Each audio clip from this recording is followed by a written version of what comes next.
Motorola's latest top-tier phone, the Moto X Pure Edition, or Moto X Style as it's known globally, features its signature customizable design along with a few new interesting upgrades.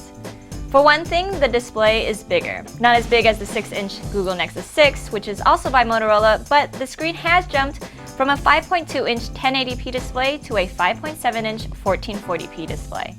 Unlike its previous models, the device also has a micro SD card slot, so you can expand its storage up to 128 gigs on top of the 16, 32, or 64 gigs of internal memory it already comes with. Camera specs have been bumped up to 21 megapixels on the back.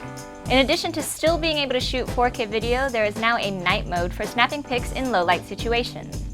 The 5 megapixel front-facing shooter also has a wide-angle lens and a flash to brighten up all those selfies. Inside is a 1.8 GHz hexa-core Snapdragon 808 processor from Qualcomm and 3 gigs of RAM. There's also a 3 ampere-hour non-removable battery that can deplete quite quickly with heavy usage. During our preliminary test for continuous video playback, it lasted just under 9 hours.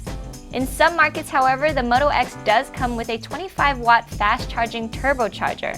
From a completely drained battery, it'll take only about an hour and 15 minutes to reach 100%.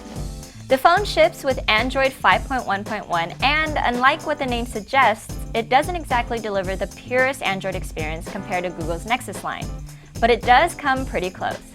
There's no heavy-handed manufacturer user interface, just Google Apps and Motorola's familiar software suite. That includes gesture actions like flicking the wrist to launch the camera, and Moto Display, which simplifies accessing your notifications while your phone is asleep. Moto Voice carries out voice commands like sending a text or looking up info on the web. Finally, there's Moto Assist, which adjusts your phone setting depending on what you're doing and where you are.